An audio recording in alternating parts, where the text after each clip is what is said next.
Hi, it's Sandy Wyllie.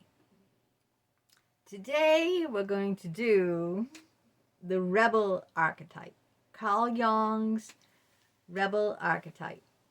Now, the rebel archetype and the creator archetype are the two top archetypes that I identify with.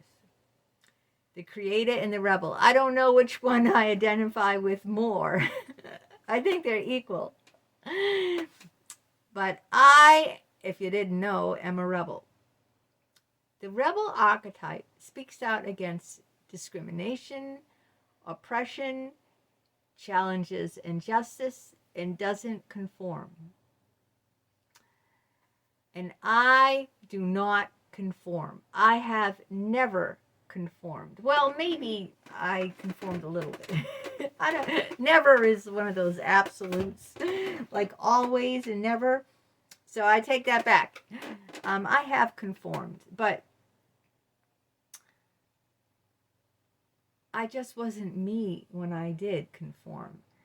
I haven't conformed in a very, very long time. I'm breaking out of the box, so to speak. These archetypes are patterns imprinted in our unconscious. That's what they all are. There's a direct link with the archetype and what humans want on a deep level. The human condition is a common theme in archetypes. Archetypes are represented in all cultures, right? All around the world. All stories and literary works make use of archetypes. And it was all Carl Jung who brought this into forefront.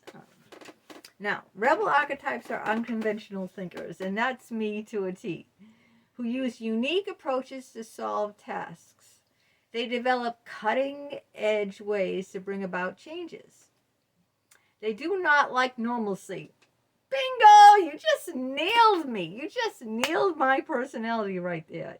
They do not like normalcy and always push for development of a greater community. They believe rules were meant to be broken. Bingo!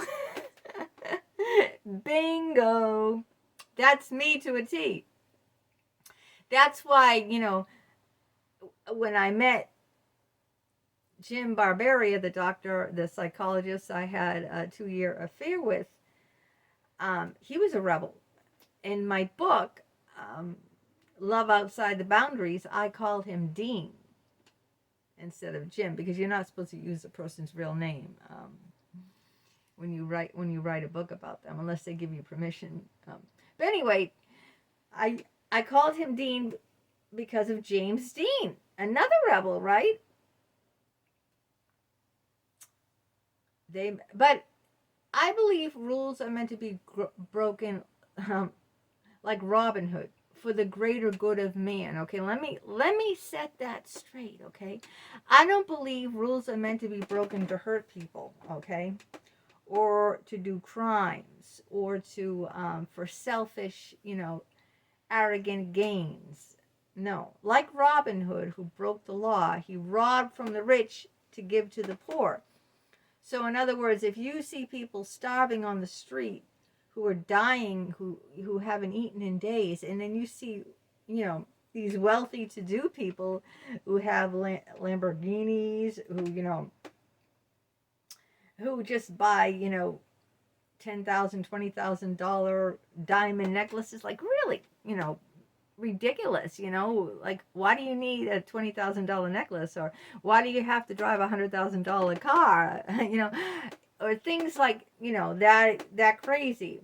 Okay, so you steal from, like Robin Hood, steal from the rich, give to the poor. He wasn't doing it for his own, like for selfish reasons. He was breaking the law. What about, sometimes it's better to break the law.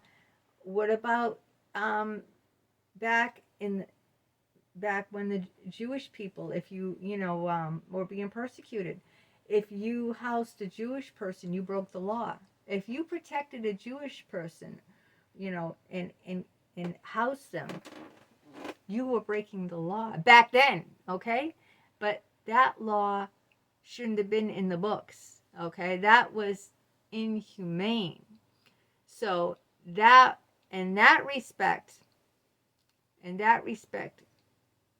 that was a good human moral reason to break the law. So this is, I'm not just a rebel without a cause, okay? And I'm not attracted to rebels without a cause. I'm not attracted to people who commit crimes for selfish gains, and I'm not attracted to that. What I am attracted to is people who go against the law, who go against the rules for the moral good of humanity. Just like that example about housing a Jewish person back then. That was breaking the law, and you could die yourself for doing that.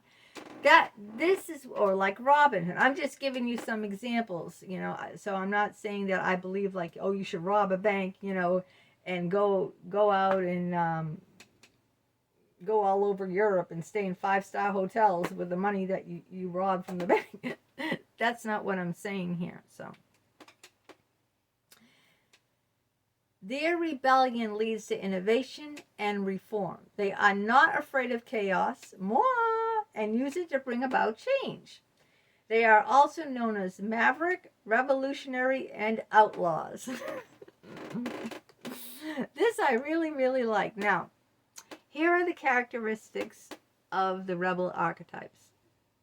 They speak out against oppression and injustice. They like to be independent. They are unconventional in their methods. So they're not going to follow the book. They're not going to follow convention. They're going to do it the way they get it done. Whatever way that is, even if it breaks all the rules, as long as they can get the job done. They like to challenge the normal system and talk about their ideas. Look at how two of the same sex people now can get married. Before, in this state, it was against the law. Two men couldn't marry and two women couldn't marry. Someone had to speak up against that law and say, this law isn't right, and we need to change this law. And that's exactly what happens. They are bold and usually favor distinct designs. They are very creative with their style. That's what I'm saying. I'm an extremely creative person, and that's why the creator, and the rebel are my two favorite archetypes.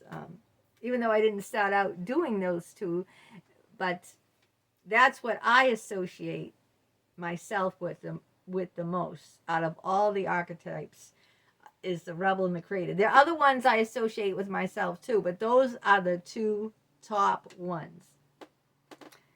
Their words are uncensored, and they say things no one else is willing to, and bam, that's just me. You know how many books I've written speaking out against these psychologists who sexually abuse patients? You know how many articles I've written and put on LinkedIn? Do you know how many of these videos, these YouTube videos I've done talking about it, mentioning names, naming names? Even on my LinkedIn, I write articles, and I name names, and I speak out, and I do videos. I'm not afraid to say people's names. I'm not afraid to say what these men from Harvard and Yale have done to me, and I name them by names, and I talk pretty brazenly, I talk pretty graphically about what they've done. I don't hold anything back out of shame. That's me. I don't censor myself. They are often misunderstood by other people. Most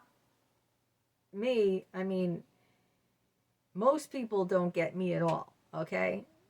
That's why I don't have any friends, because most people do not get me. I'm way outside the box. Way outside the box. They are willing to take new risks, yes. They do things extremely different because they break tradition.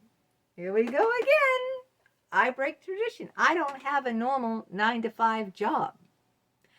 I'm an artist, I don't go, dress up, go to work. I mean, I used to at one point do that, 9 to 5 thing, go out, dress up, go to an engineering firm, work all day, 8 hours, take the subway, take the train home, come home, have the dinner, cook the dinner on the table. But now, nope.